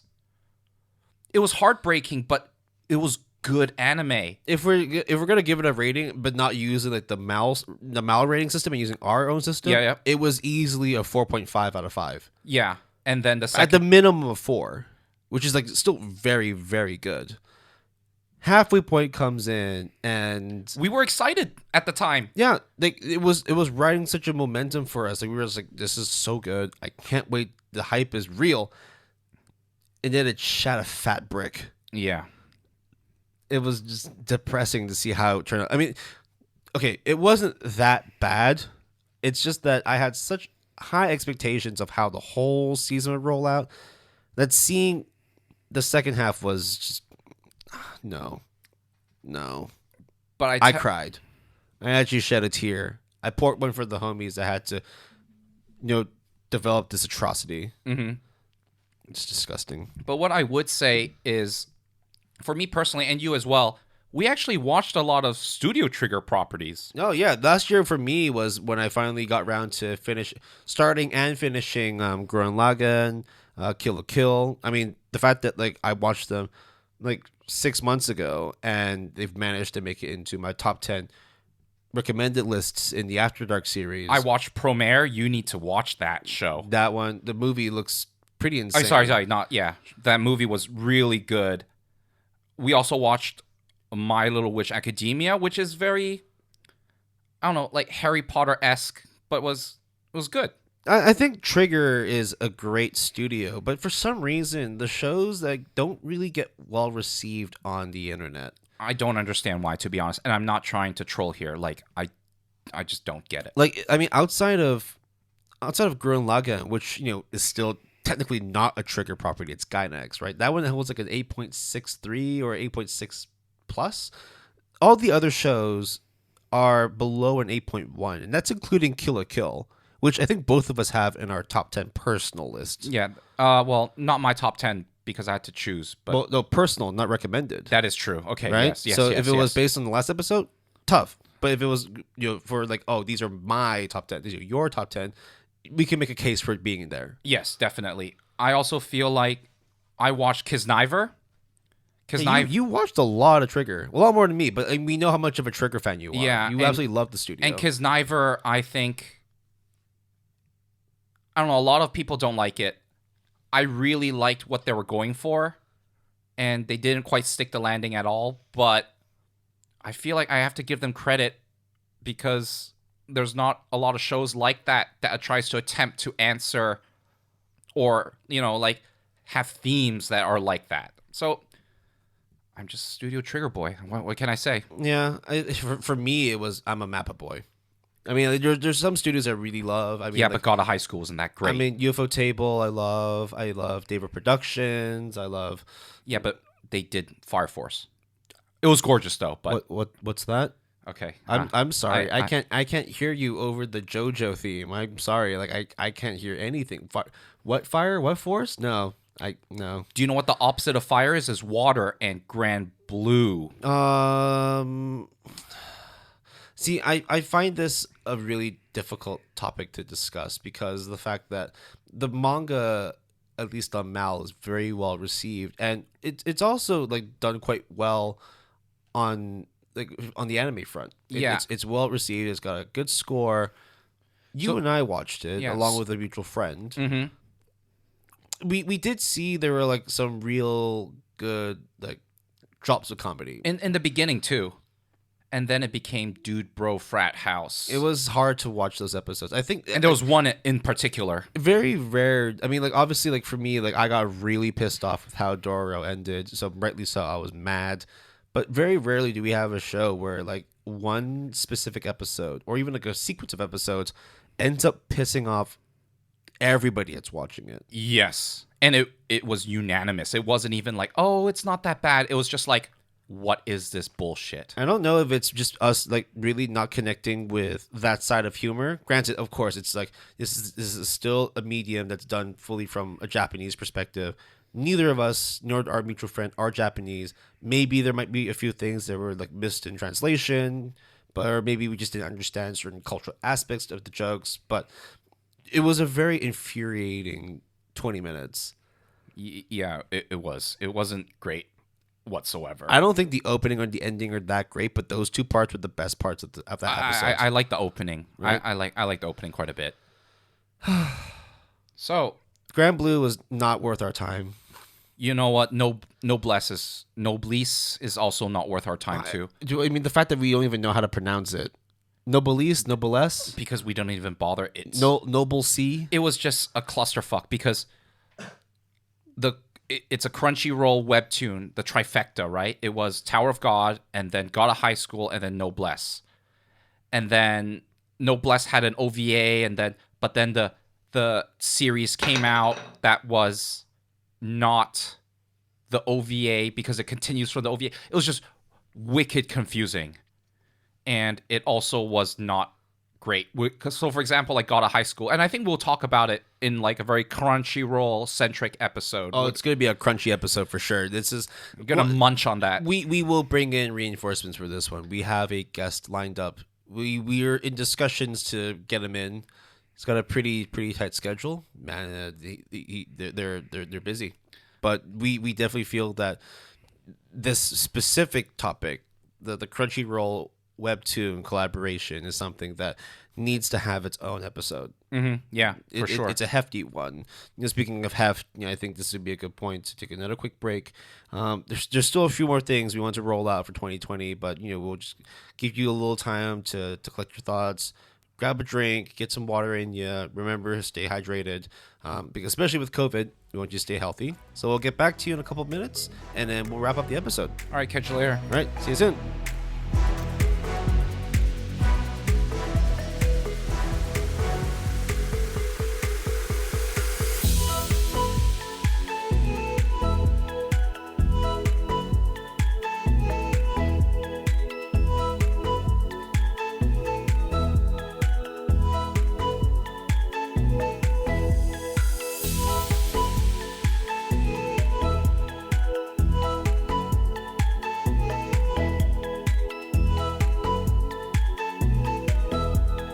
we are just wrapping up some thoughts about 2020. It was a shit year, but I mean, there was still quite a few good things that came out of 2020.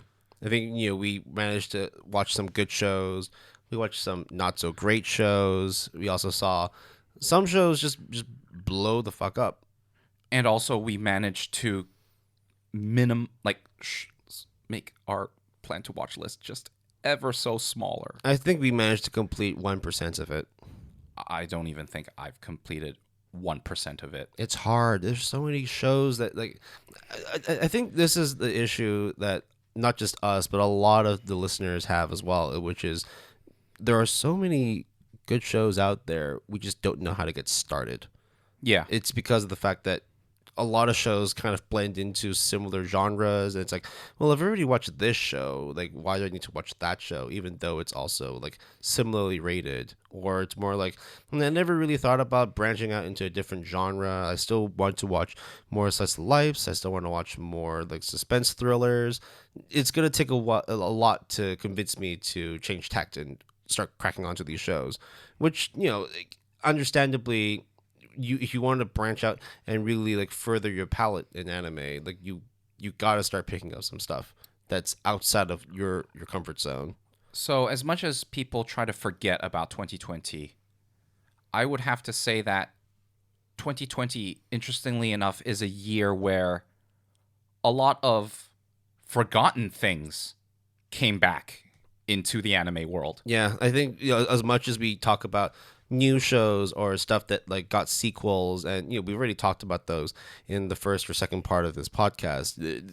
Some shows that have come out in the last year are shows that we had just not heard from in 5, maybe even 10 years. We're talking about like old school classics that some of us might have grown up watching, some of us might have been watching back when we were in college, or maybe like in our early 20s, and then all of a sudden it just came out of nowhere, and it's like, oh, by the way, we're revamping the show. Or, hey, there's a remake. Oh, there's a long-awaited sequel. You should get on it. Like one of them was like, for example, like Chihaya.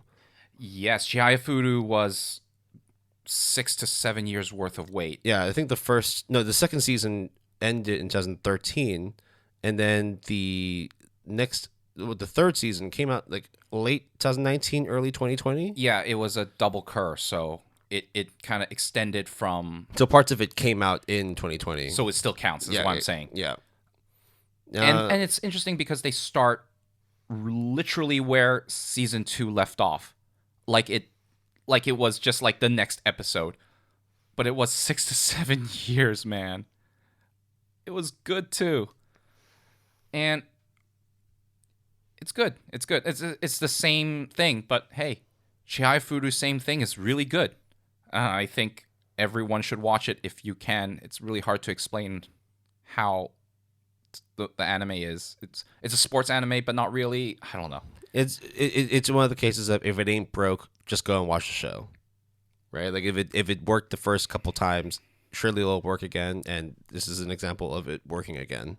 Haikyuu also came back after 4 years. A phenomenal season 3. So you really have to explain to me because, as I've mentioned, sports I love, anime I love, sports anime. I just can't get into it. So what is it about Haikyuu that you feel that the non-sports anime lover in me would be able to change my mind? So YouTube reaction streams of anime episodes, I would feel like you see some of those streamers and they take off their headphones and walk or pace around the room and just think, oh my god, what is this? What is this? It's crazy, what the fuck? And I always go like, nah man, like, why? You're just doing this for show.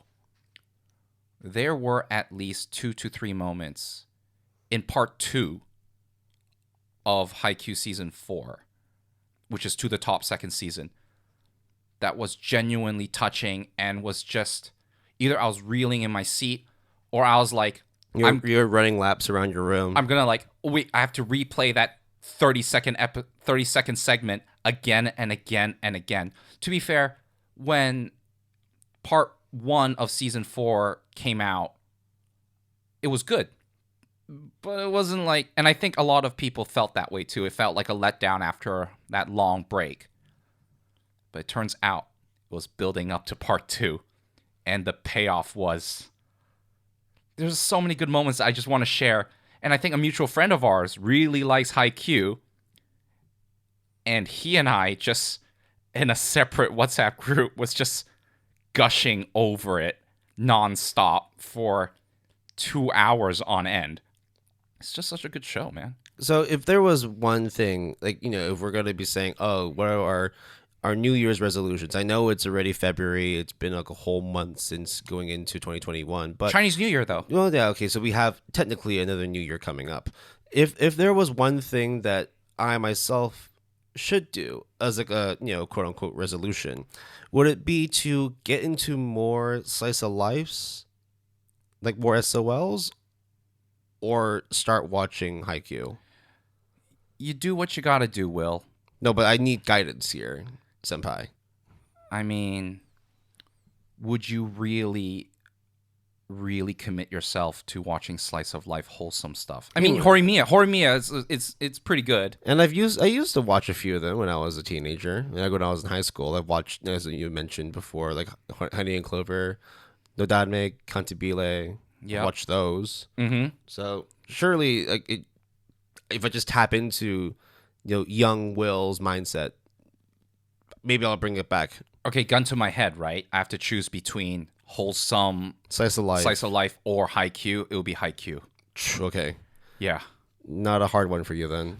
Well, it is a hard one, but with a gun to your head. With a gun to my head, that's what I'm gonna do, because I think it will take some time for you to enjoy slice of life stuff. I think it will be very easily captivating to get you into Haikyuu. It's the hype, right? It's sports hype, but not just sports. It's hype. It's anime. It's sports anime hype. It's like Friday Night Lights. Oh, okay. All right. Well, now that I've said it, now that I have to talk about this resolution, I guess I gotta commit.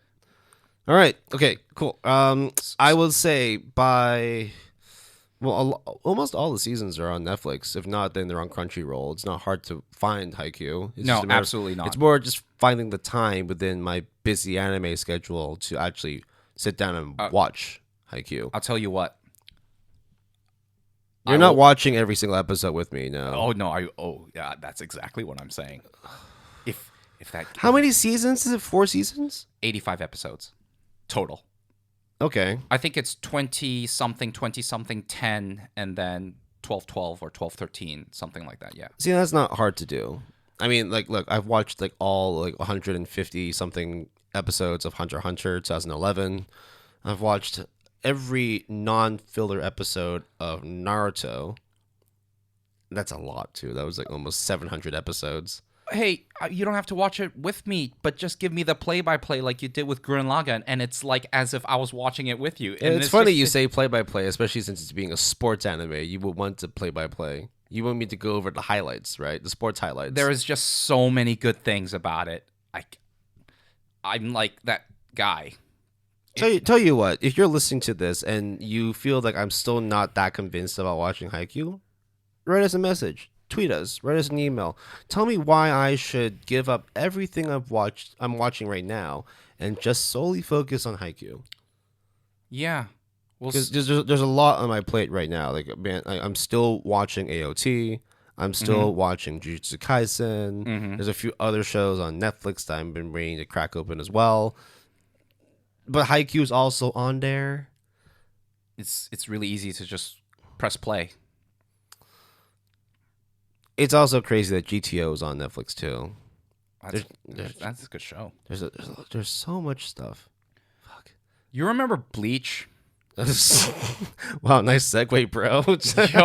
Yo, funny enough, I was just checking the next bullet point. All of the Bleach episodes, I think all of them, if not most of them, are also on Netflix. But is it? What I actually tried to do was actually rewatch Bleach, and I was wondering why was there so much hate about Bleach? And then I started watching it, and it was wow. Do you want to like wash your eyes with bleach? I don't know. It's not that it's bad. It's just, well, it was kind of boring and repetitive. The cycle. Yeah. I mean, it was also done by PRO as well. Wow. Yeah. Okay. You and Piero just need to like sort this shit out, man. I mean, they're slowly making amends with Akudama Drive. If they're able to continue that kind of trajectory, like producing an anime original, or at least produce something that is of that quality, I will be closer to forgiving them. At this point, still no. Yep. I mean, they're not as well. Do I hate them more because of what they've done with Tokyo Ghoul, or do I hate Studio Dean more of what they did with Fate Stay Night? While you decide that, I will then say the reason why we mentioned Bleach is because this year came out Burn the Witch, a 3-episode OVA, and it's about talking about Harry Potter and stuff. It's Harry Potter with dragons. And I think it's set within like the same continuum as Bleach, right? Yes. It's just in an alternate world, or actually within the same. No, it's universe? within the same universe, but a different location. And it's all right. Like a certain magical universe, right? Yes. It's almost like a isekai, almost like another one of them random light novel amalgamations. But if we're talking visual novels, yeah. Well, okay. Higurashi. So Higurashi also came out too. Season 5, yeah. Snafu is done now, right? Yeah, Snafu is done. I have yet to finish it. Oh, another one that just had been coming out steadily the past couple of years, but like after like a long period of like nothing. Fruits Basket. So it's a remake. Yeah. So but it also came out like many a year after. I think it's 2018 was the first season of the remake, and now the final season is coming out this year, right, or last year? They call it Fruit Basket's the final, and I think that's coming out either this year or next year. But I watched season 1 and parts of season 2. It's really good. Again, there's just so much good stuff out there. It's almost like there are a lot of shows that are worth watching, Will, that is just, you could throw a stick at whatever and then you hit a good anime series. So I think it was like 18 years in between the original Fruits Basket and the recent remake. Funny enough, the original one was also done by Studio Dean. Okay. Yep. They're fucking trash. Oh, well, I don't know. I haven't seen anything recent, so I can't really say about it. But back in the day, back in the 2000s, god awful. Do not watch the original Fate Stay Night. Just watch Unlimited Blade Works and Fate Zero. Or if you've got the time and you are able to find some sort of official English translation, play the visual novel. I mean, you didn't hear from me. You didn't hear from me. Okay, yeah. All right. But 18 years between like the original and the remake of Fruits Basket is quite long. It's a long time. And it's a good remake. It is a legitimately good remake. Now, the next one that we wanted to talk about, which, admittedly, neither of us have as much experience with it. There was a show back in the day called Inuyasha, right? So in the last year, they actually announced and then started rolling out the sequel to Inuyasha after like a 10-year break called Yashahime. Which is what I think like the princess half demon or the half demon princess half demon. Yeah, that's what it's called.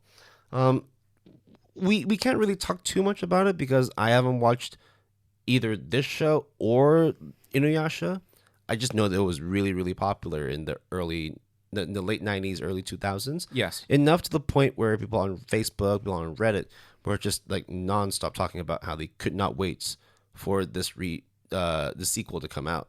So I think in order for us to actually enjoy it, we would have to find the original series and then come back to you after we've not only consumed that, but also watch the sequel. So going off of things that we consumed growing up, I have in my room some manga in Chinese, of course. And one of them is Shaman King. And they announced a remake. Oh, but Jason, that one didn't come out last year. I know. It's coming out this year. I'm just saying that. Isn't it coming out next season? Yeah, but I'm just saying like this momentum of rehashing.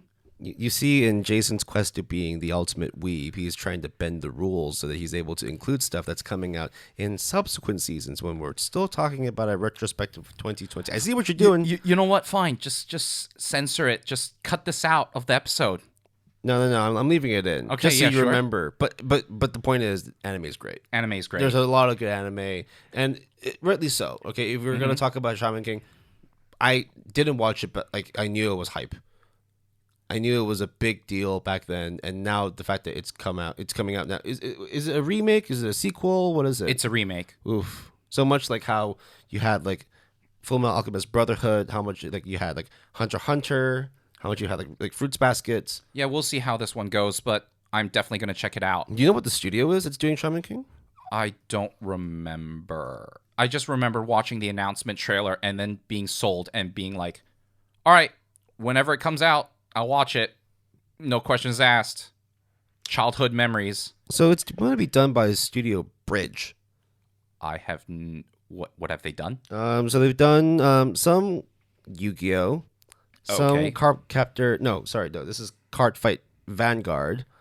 Those are all kids shows, yes. Fairy Tail, but not all of Fairy Tail. They've done some episodes. It was kind of like... Because Fairy Tail had like a bunch of different... studios collaborating. Swish hands, right? They had like A1 Pictures, Cloverworks, I guess Bridge also did some episodes for them. Another one that you might know of, Talentless Nana. Yeah, so that came out in 2020. Yeah, do you want to talk about that? It's talentless, right? I watched the first episode. There's a big twist at the end. It didn't hit for me. People think that it is the bee's knees, and I'm like, I'll watch something else. It did not slap for me. It was not great. Mostly because it felt like a lot of the tropes they were harping on were done better in other shows. Yeah. It felt like if you had put Future Diary into My Hero Academia, but done with a not as well-known studio, it came off as subpar for me. I just feel like you're going to hate me for this, Will. I would give it a 3.5 stars out of 5 or a 7 out of 10 for Talentless Nana. It is... In case you didn't know, Nana in Japanese means 7. I like where you're going with this, but I don't know why you would have to make a joke out of it. It itself is a joke. I don't see why people should be watching the show. But what isn't a joke is Demon Slayer. We didn't get to see it, unfortunately. Yeah, the movie, I mean, the news is all over the place in terms of how well it's done. Not just how well, like how it actually like rewrote the record book. Yes. We will have to get into it in depth at some point because I feel like no one can ignore Demon Slayer anymore. And I remember this because we were agonizing over watching it because it came out on my birthday, I remember. And I was like, hey, when you get off work, can we watch this? And then it was like, but COVID. And then I was like, you're right, yeah. Yeah, nah. We'll figure out a way. If it's still, like, I don't think it's airing anymore. We're going to have to wait till, like, rent it. Yeah, we'll have to wait till, like, it's hosted somewhere or, like, the Blu-rays are out. But I think we definitely should watch. I mean, you've read ahead, right? I've read all of it. Yeah, so you know what to expect. I mean, speaking of Demon Slayer, like, how long did it take for you to actually pick up Demon Slayer? Because Demon Slayer, like, started up and blew up in 2019. I did not know it existed until after the anime. Yeah, so that was it for me, too. It took a while for me to actually get into it. Not because of the fact that, like, I didn't like it, I didn't enjoy it, I didn't care for it. It's more, it was just that, like, there was just so much hype, and people on the internet wouldn't shut the fuck up about it. That was just like, you know what? No, like, I don't want this noise. I don't want to, like, have to watch this in the a crowd of people just nonstop, like, jerking it off and all that. Like, you I know it's good. Okay. I know it's good. You know, put your hands back in your pockets, and then let me see what this is all about. Yeah, it's good. It's good. It's very good. It's very good. It's just what it is. It's about a demon slayer. It's about a person who slays demons. How the hell did this show end up breaking not just box office records for the movie, but also setting records for manga sales. The fact that it was the first manga that managed to outsell One Piece in over 12 years. I also remember taking the subway back home and you just texting me a screenshot of the manga sales for that year, for that year, and by volume, and place 1 to 19 is just Demon Slayer. This is in Japan sales. I think out of the top 20, only one of them was One Piece. Yeah, it was the sole one. I mean, granted, One Piece has been running for well over 25 years, so there was bound to be someone that would take its place. But I think to this day, though, still One Piece is the de facto number one just based on sales in general. But we also cannot discount the fact that within 4 years, the manga has sold over 120 million copies. Paperback, hardback, digital. We don't have all the numbers, but the fact that it's creeped into into selling over 100 mil. 100 mil. Yeah, it's 4 astronomical years. Numbers. 4 years.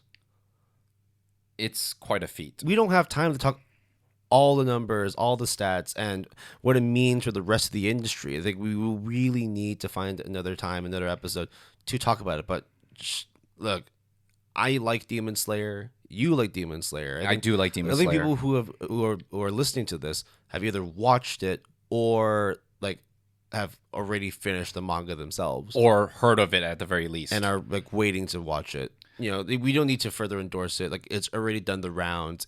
We don't need to endorse it. You would have probably watched it regardless of our endorsement. The bar is set really high. Yeah. For any other series that wants to take the top contender list. So, Will, I think that covers up pretty much everything 2020. But if you were to say, let's say 3 or 2, how do you want to do this in terms of? Oh, you're talking about Oh, I know where you're going with this. You want to talk about anime that we've watched in 2020, or shows that came out in 2020, and we want to talk about which ones we liked, which ones we weren't so hot on.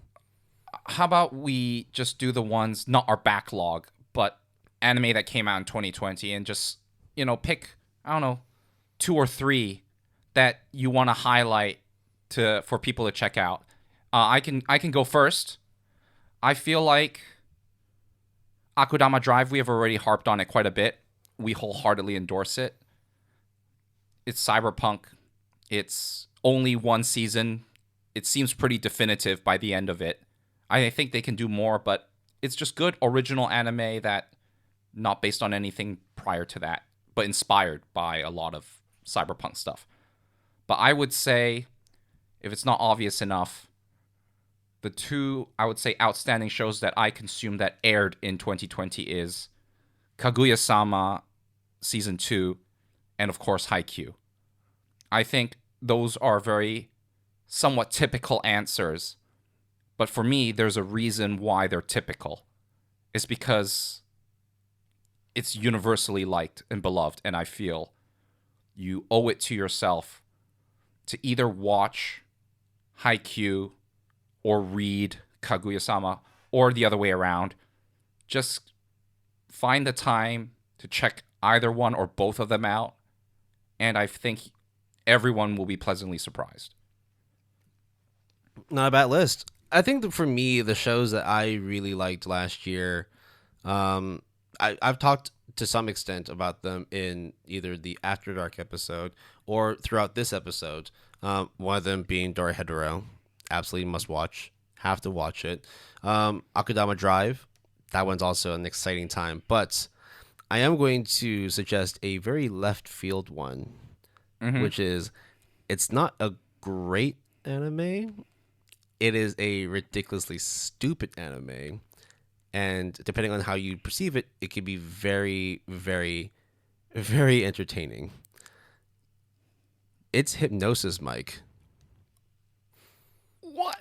I know it pains you to hear it, but hear me out. Oh, God. Hear me out. If you like rap battles, If you like Pretty Boys, I'm really harping on the Pretty Boys because that's all the show is about. And if you like A1 Pictures, I believe it's done by A1 Pictures. If all that sounds good to you, fine and dandy, I think you should give it a shot.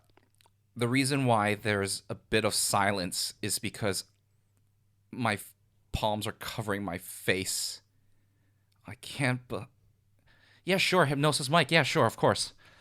It's a fun old time. It is not, but yeah, you should just check it out so then you can understand my frustration. This is not a troll suggestion, by the way. I think you really should just check it. It's just it's so dumb that I don't want to compare it to Akudama Drive because that was why? Because that was also a very dumb and exciting show. But this is also one of those dumb, and if it fits you, it's entertaining.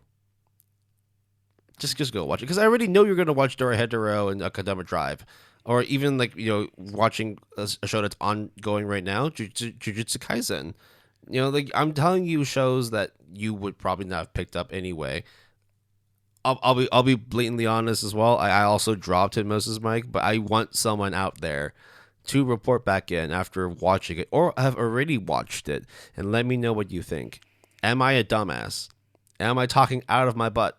Or am I onto something that, hey, maybe I shouldn't have dropped it and I should actually finish the whole thing? Let me know in the comments. Let me know about them in your tweets and your emails. Would love to hear your thoughts on this. Now, moving on to the next part, though, this I think this is going to be the final wrap up of shows that we've watched. Rather than talking about shows that we felt were bad, I'd rather us talk about shows that disappointed us, because it doesn't necessarily mean that it was a terrible show or a bad show by any means. It's more just we might have had expectations about it. There might have been some hype that was carrying the show, and therefore it led to like a certain level of excitement. And when we watched it, it failed to deliver. It could still be a good 7 or maybe 8 out of 10, but it might not have reached that high bar that we originally set it. You know what I mean? I already know what I'm gonna say. All right, go ahead. List. However many shows. I'd say. I already got the one. It doesn't matter. Everything else doesn't matter. Okay. To this. It's got a high school. Somewhere out there, there's a clan of Webtoon fans that are just waiting to get you by the head. Just parade your. Hey, I got into Webtoons this year. Yeah, we're not gonna mention manga and Webtoons that much, because we're kind of going a bit too, because I can talk for hours about Webtoon and manga. I read Webtoons. I read God of High School. I read so many good Webtoons out there. I was hyped for God of High School, and I watched the first episode, and it was full of energy, kinetics. It was good. The music was good and everything, very international kind of. And then the Red Noses, and then episode 4. I don't need to say anything about that. People who have watched it will know what episode 4 is about. Did you drop it or finish it? I finished it because I had to see it through. And it's one of those I've gone too far to give up now. Oh no, it wasn't even just that. I tried to spoil it for you by trying to tell you the power level in that anime. Oh no, I'm gonna watch it myself too. I'm gonna see what the hell is going on with the show. Yeah, so there's just so much to like about it, except there isn't a lot to like about it. It should be liked. It should be beloved. You know what? I just need to finish watching Tower of God. Then I will know. Because Noblesse, Tower of God, and God of High School, just complete the Webtoon trilogy and just figure it out from there in terms of how I feel Webtoon adaptations can be and how well it can be adapted in anime form. All right. Well, you've made a compelling argument for me as to why I should watch God of High School. It's just so that I could be disappointed later on, right? But there are good parts to the show. I think that's the part that hurts the most.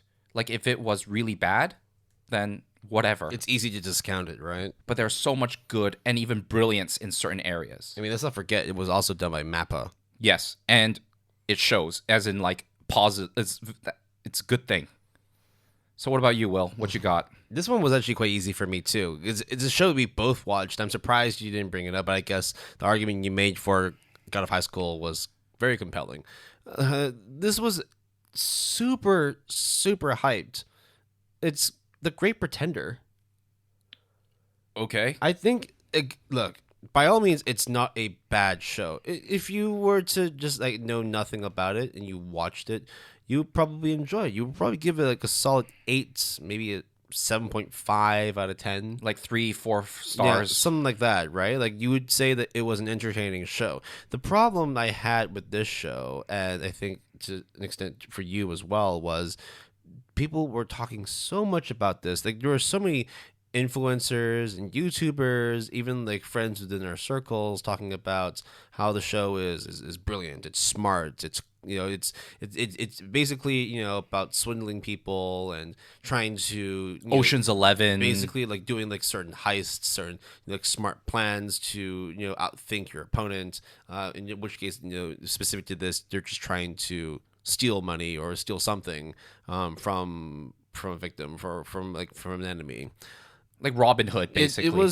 It started off pretty interesting. You can't also like deny that the color palette was phenomenal. And the music. Wood Studio did a really, really great job in terms of making this thing look and sound fantastic. But much like how David Productions put in the work for Fire Force, it was only then let down by the delivery of the plot, in which it felt kind of cheap. At times, it felt like there were certain situations where all they had to do was literally pull a rabbit out of a hat, and there you go, case closed. Or, someone was in danger. You know what? Pull another rabbit out of the hat. Ah, there you go, that person's saved. And you just move on to the next case. You move on to the next story. And you don't really see much brilliance come out from the story. You're more captivated by how it looks, how it sounds. The voice acting is, I'd say, pretty good in it. But you still are missing a core element of any good show, and it's the delivery of the plot. It's how you're able to carry the story further. And by the time we got to the midway points before the last case was due to come out on Netflix, you and I dropped it. Yeah. Not so much dropped it, we just didn't continue it. And then we just got onto other better stuff. But I feel like maybe we should revisit this at some point, because it is possible that the reason why we think the pacing and the story is not good is because each of the arcs, the cases, are short, whereas the second part is all one case that is the equivalent of 2 to 3 cases. So there is a good chance that the Shanghai case, the last case, is actually good.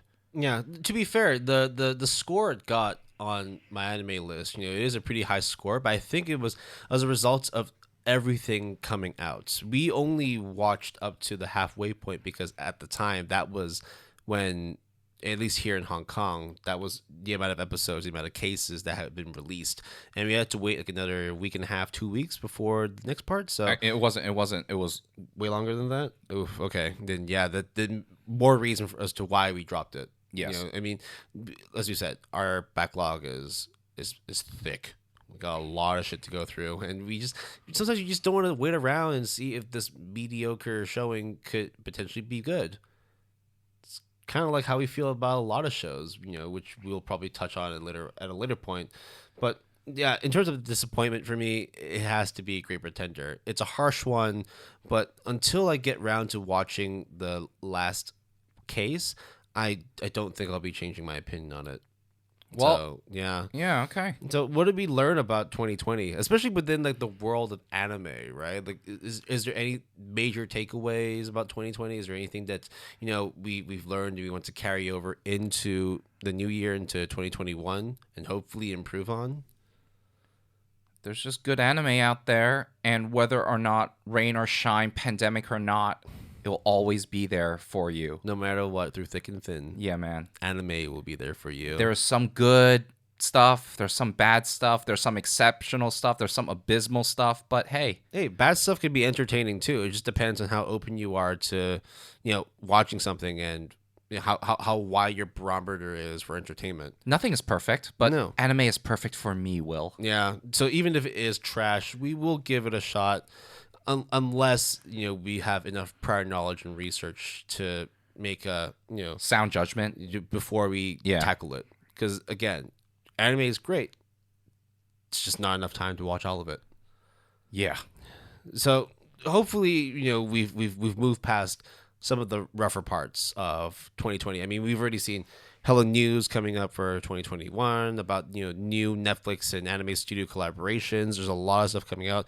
One thing I'm very Are you talking about High Rise Invasion? There's that, but actually one even bigger one, which I'm very scared of. Not because it's a horror manga. Uzumaki. Yes, I am actually terrified about Uzumaki because as much as I loved reading the manga, I am terrified as to how it's going to be adapted, because I think I didn't watch it because I've already heard enough bad things about it, but people were not hot on the Junji Ito collection story. Yeah.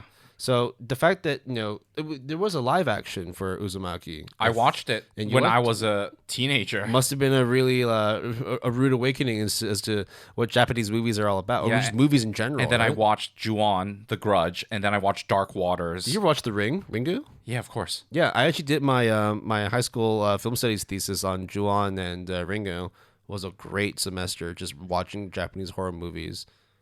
I don't know how I managed to get a B+ or A- for that.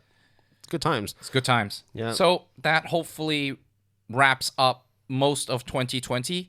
That doesn't mean that we will not revisit animes that came out in 2020, but for now, far from it. Yeah, there's the stuff that we've watched. Like for example, Moriarty is going to be coming out again, part 2 in April. Jujutsu Kaisen's still running strong. Hopefully, maybe Pierrot comes up with another like batshit crazy anime original. I mean, I talked like maybe 10 seconds about it, but webtoons and manga is already like a big thing that we couldn't even fit in this episode. Yeah, the reason why we weren't able to watch more anime was because of the fact that we both signed up to webtoon and also read a ton of manga. Yeah, I think man, it's just good. So much good shit. It's so much good stuff, bro. Read JoJo. Don't read Dorohedoro. Okay, I will do that for sure. Read Tokyo Ghoul. I have been reading Tokyo Ghoul. We'll get into that. I'm so happy you're doing this. All right. Just to wrap things up, as always, we've been blessed with wonderful music for this episode. The opening, as always, at least for the regular episodes, the regular numbered episodes, is done by, hold on a second. I got it. So our intro music is Green Lights by Jahzzar from the album Tumbling Dishes Like Old Man Wishes. You can get the album from the Free Music Archive. We'll be probably running with that intro for quite a while. At least for season 1 of the Good Anime Palette podcast. Our break music is Min 2019 by minwbu. Our outro music is What You Thinking, the instrumental version by Wataboy. You can also find us at Gmail. Our email address is gapalette@gmail.com, one word. You can find us on Twitter at PaletteGood, which I still think is the best automatic handle that they gave us right away. Yeah, seriously, guys. I mean, like we have all these methods for you to contact us. We would love to, hear your thoughts in terms of maybe some of the shows that we have been watching and that you think we might be interested in checking out other shows. Maybe there's something that, you think we might be wrong about, or maybe you feel that is a bit misunderstood and you want to, give your 2 cents. We're more than happy to discuss that, listen to it. In the end, we want to, we know we've got great taste in anime. We know we've got, our palettes are quite refined, but they can always, be a little bit improved. Yeah. Like how I've always been watching like edgy stuff. Maybe not, maybe some more comedy. Maybe for you need to, tap into the darkness a bit more and maybe finally get into some Black Lagoon and Dorohedoro. Yeah, we'll see in 2021 how that goes. Yep. So hopefully everybody continues to stay safe. We'll be reading a few more episodes in the coming weeks, looking to maybe roll out one more after episode. And be sure to tune in when we do a special guest podcast, which details are still being confirmed, but you'll hear from us first. So, without further ado, this is Will and Jason. Yep, this is Jason. That's Jason. Yeah, I'm Will. Yeah, exactly. All right, so we'll catch you very soon. You guys enjoy the rest of your week, and we'll catch you very, very soon. Happy 2021 and happy Chinese New Year, everyone. Sunny Phai Lok. Sunny Phai Lok.